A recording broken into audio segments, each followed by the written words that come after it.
visit both sets of grandparents in Missouri every year, driving up and down Old Route 66. One special thing Mom did for me as a child was to make elaborate sheet cakes for my birthday and fun animal shapes like a bunny. When I was older, she would serve barbecued spare ribs and pecan pie for my birthday, which were my all-time favorite foods. Mom did not have a paid job outside the house until I was 10, when she began part-time work as the welcome wagon hostess. Some of you may remember what that is. Greeting newcomers to town with small gifts and coupons from local merchants. A lot of the other mothers in our neighborhood were mostly homemakers like Mom, and all the kids played together.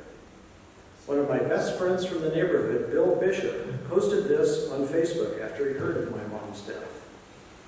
She was such a great mom to all his kids in the neighborhood, such a happy soul and so talented with various crafts and such, an amazing lady. Another elementary school classmate of mine, Ross Hill, who I haven't seen in many years, also posted this. Keith, many years ago, back in grade school, I was in a coin collecting club with you. I remember meeting at your house and your mom for the first time. She was delightful, decades ago, but the wonderful memory of her is as clear as day. I frequently had friends from school over, and Mom was very welcoming to them. One running joke we had in the family was that when my best friend, Don Watson, would come over for dinner, he would always seem to come on a smorgasbord at night, which was a nice way of saying giving him leftovers. Food was a happy memory growing up. Mom frequently made us traditional Midwestern comfort food, and she didn't make us eat vegetables we didn't like lima beans. Yes, she did. Yeah.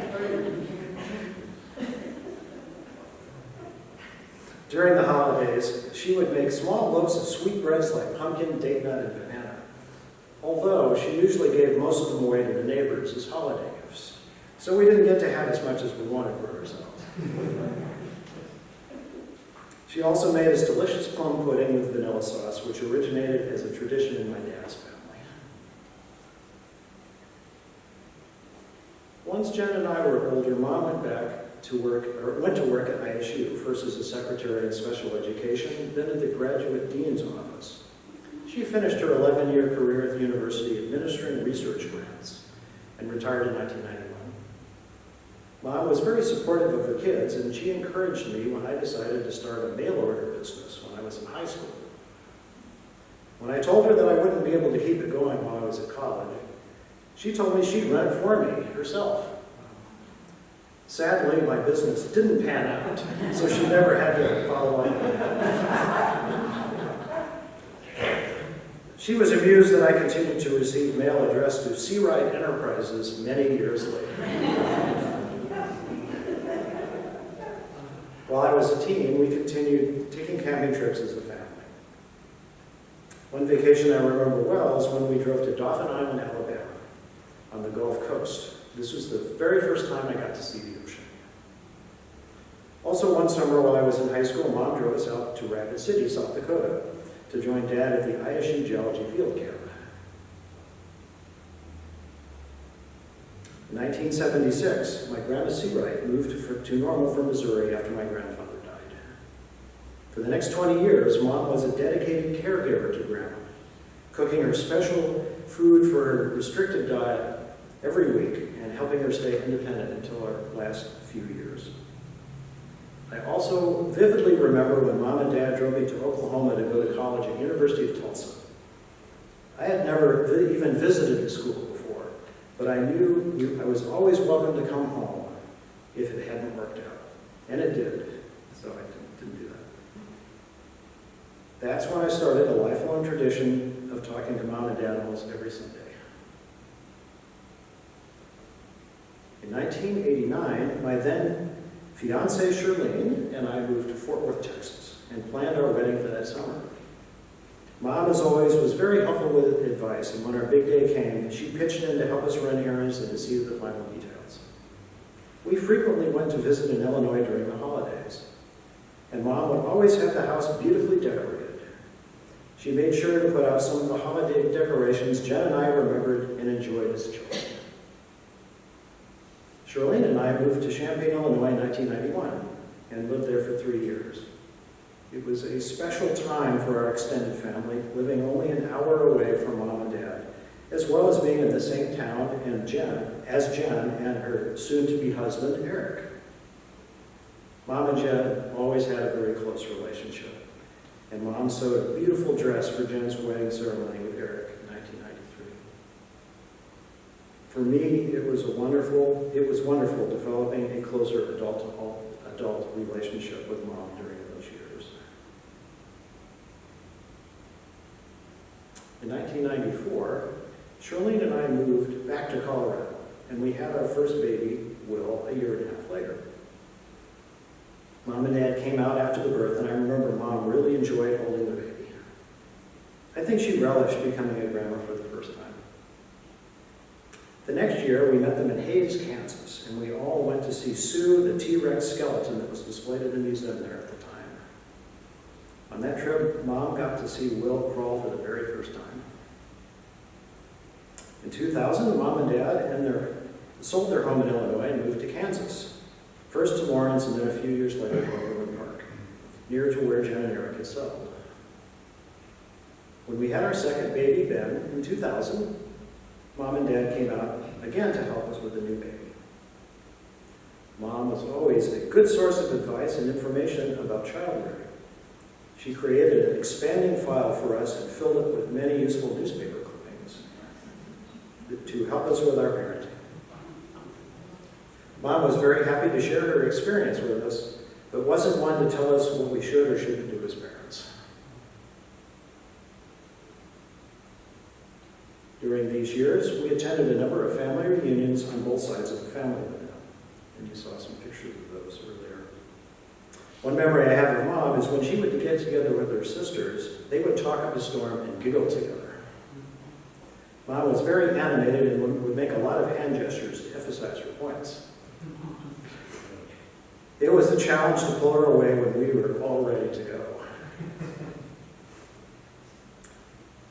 Mom had a zest for living, and a good example being when she took a dream vacation to Switzerland with her sisters. Mom and Dad joined Unitarian Universalist churches in the towns where they lived, and sang in the church choir for many years. In retirement, Mom developed her talent in art and created some beautiful drawings and paintings. Mom and Dad also joined an athletic program for seniors where they took regular water exercise classes. The pool group, as they described themselves, became a good set of friends, and they had close relationships lasting many years.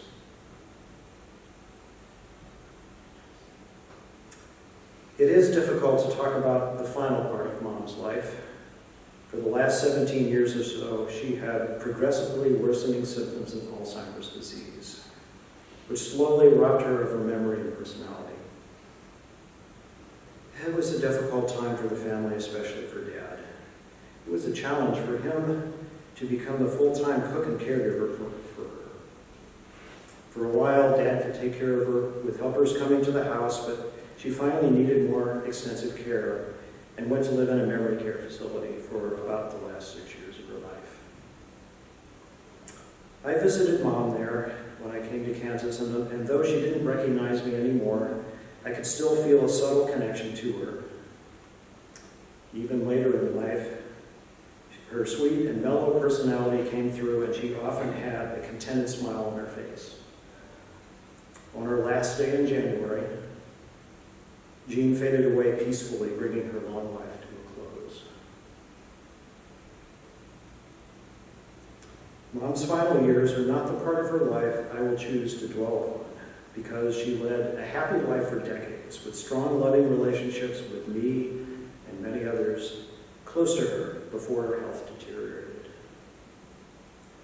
Mom's ways of treating everyone kindly, taking care of those she loved, and also her sense of adventure and desire to get the most out of life will always inspire me. I learned a lot from her about how to treat other people, treat them well, and to find a worthy path to take in life. I will always feel connected to her and will never forget how she helped make me the person I am today. Thank you, Mom.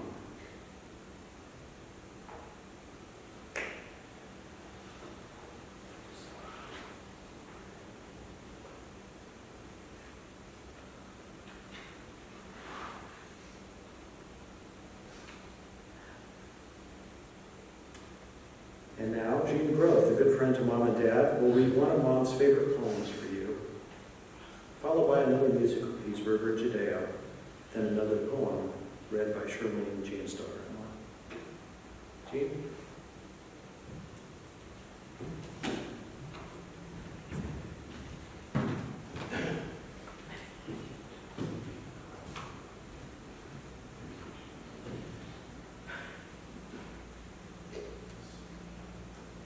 Trees by Joyce Kilmer.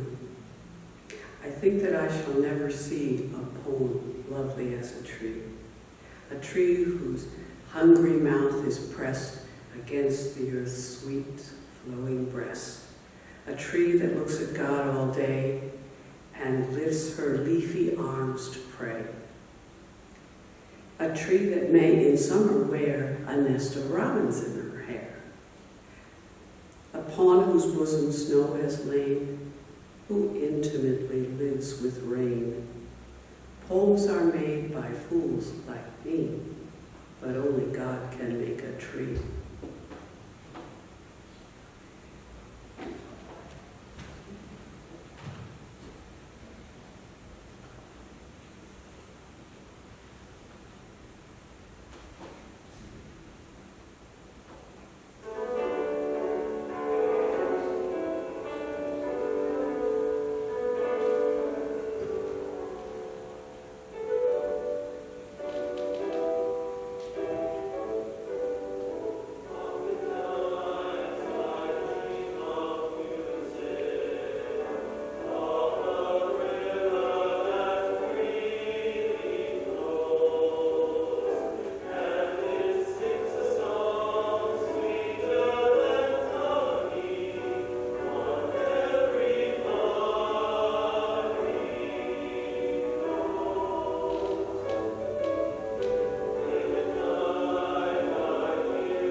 Universalist Fellowship Choir. And we used to sing that too, so it's meaningful to me as well. This is Desiderata by Max Ehrman. This is a poem that Jeanne loved. Go placidly amid the noise and the haste, and remember what peace there may be in silence. As far as possible, without surrender, be on good terms with all persons. Speak your truth quietly and clearly, and listen to others, even to the dull and ignorant. They too have their story.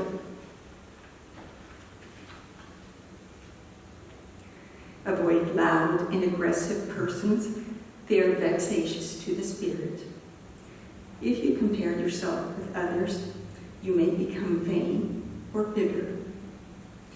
For always there will be greater and lesser persons than yourself. Enjoy your achievements as well as your plans. Keep interested in your own career, however humble. It is a real possession in the changing fortunes of time. Exercise caution in your business affairs, for the world is full of trickery. But let this not blind you to what virtue there is. Many persons strive for high ideals, and everywhere life is full of heroism. Be yourself, especially do not feign affection. Neither be cynical about love, for in the face of all aridity and disenchantment, it is as perennial as the grass. Take kindly the counsel of the years, gracefully surrendering the things of youth. Nurture strength of spirit to shield you in sudden misfortune. But do not distress yourself with dark imaginings. Many fears are born of fatigue and loneliness. Beyond a wholesome discipline, be gentle with yourself.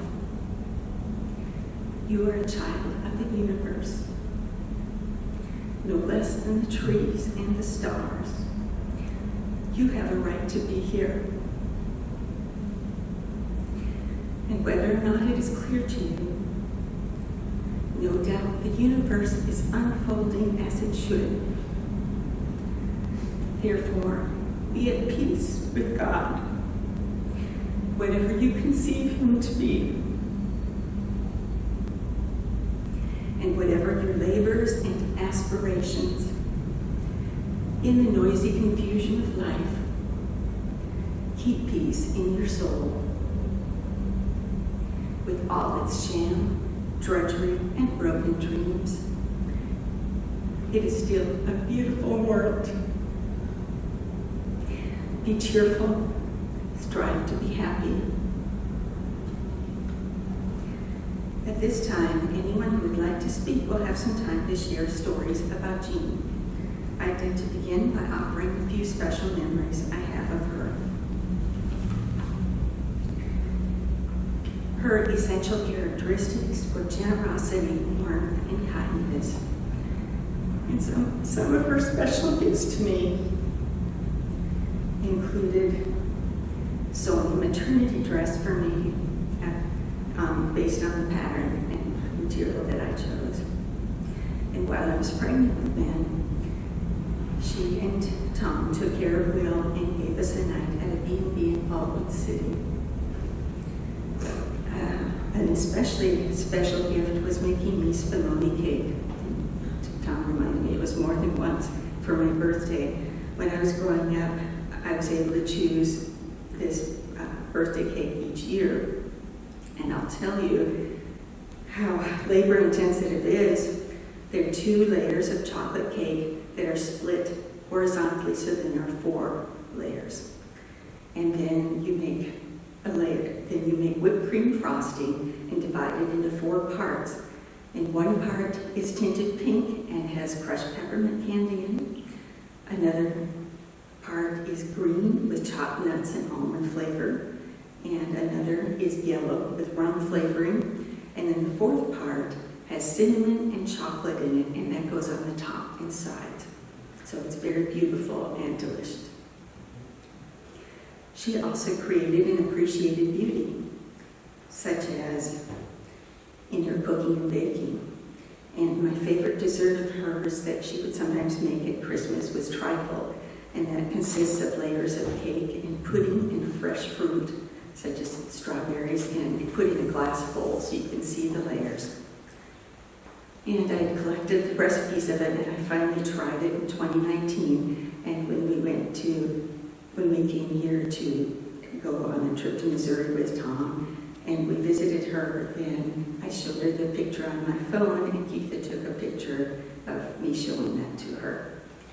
And another special recipe is the apple Dutch baby, and I've adapted that along with a recipe of my mom's for the same thing. She also loved to garden and was very good at landscaping and growing flowers. Some special flowers she liked were daylilies, Stella D'Oro kind, and their foundation plantings were really wonderful, such as with vinca. She was excellent at decorating the house, such as on holidays. She might have floating candles, bunnies for Easter, Santas for Christmas, and the way she decorated with furniture and art. And she passed that talent along to both Keith and Jeanne. She also loved birds and had the nickname of Birdie, and that inspired Keith and me to put out a bird feeder bath. And we enjoyed watching those from our sliding glass door from our dining room, and it makes me think of her. Some special trips we took together included when we moved from Illinois to Colorado, and we communicated back and forth on CB radios, and the others could hear the cat yowling whenever I talk on the CB radio. When we arrived in Colorado, the furniture hadn't arrived, and there was no air conditioning. So we went out to dinner together, and then on to the movie Lion King. And then another special trip, multiple times to the Black Hills, like to see the progress of the mammoth site I'm covering, and especially one of our last trips to Yellowstone Park and the Grand Tetons. We stayed in cabins at the Grand Tetons by a lake, and a deer walked past the cabin window. She was also a loving grandmother. For example, she and Tom gave a Magic School Bus CD-ROM to us, and that inspired Will at age 3 to learn all of the 9 planets, and it started his interest in space. We also went on outings to catch fish, mostly releasing them, and going to the zoos such as west of Topeka, the Road Hills, and to a farm where we panned for gold. They kept toys to play with at their house, some that Keith and Jen played with as children.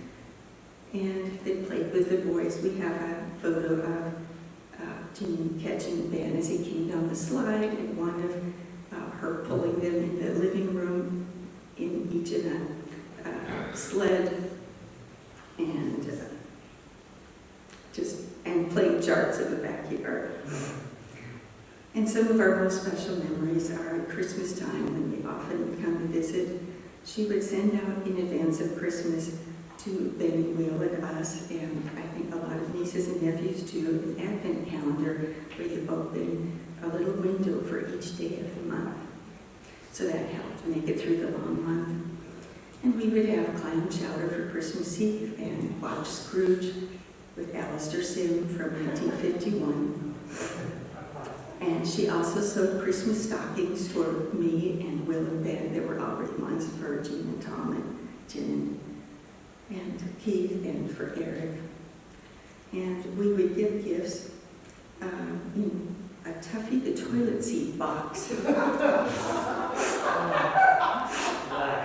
And one year there was a singing fish that would turn back and forth. And we took turns giving this toilet seat box back and forth, and when it wore out or we lost it, then Keith and I bought another toilet seat so we could keep it going.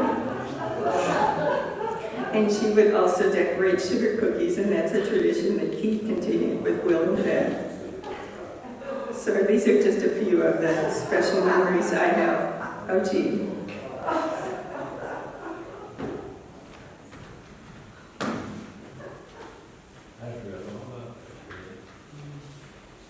And then, if you'd like to come up here to the, or you, sorry, oh, wait, you can go up there.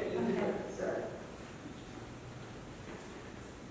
I guess this is how it works. Hi, I'm Linda Clements Bradford, and Uncle Tom is my mom's brother, and I grew up, I'm here to represent my family. My brother and sister were not able to come, and they really wanted to be here. One of them lives in the Detroit area, and the other one lives in Portland area. But anyway, we grew up in Michigan, but we went and visited our grandparents in Rolla once a year, and we always stopped by Uncle Tom and Aunt Janie's house, and of course my cousins Keith and Jenny were. I'm just so happy to be able to be here, and I absolutely love my family. And I remember wonderful times, even though we were only saw them once a year. I feel very close to them, and I just remember going to their house. They always had a beautiful house, and it was always pleasant and fun, and Uncle Tom was always hilarious. And Aunt Jeannie would send us at our house in Michigan. She would send, at Christmas time, she would send plum pudding every year, well, not every year, but many years, and it was really delicious, and we really looked forward to that. I think my very first memory, I've talked about this a lot, people don't believe it, but my very first memory was at Uncle Tom and Aunt Jeannie's house, and today I confirmed it was their very first house, and so they moved away from there when I was 3. But my very first memory is taking a nap as a little, I think I was probably maybe 2, maybe younger, and I just remember laying, it seems like it was a crib, but it probably wasn't because they didn't have children yet. But there was a window, and there, I was taking a nap. It was so pleasant,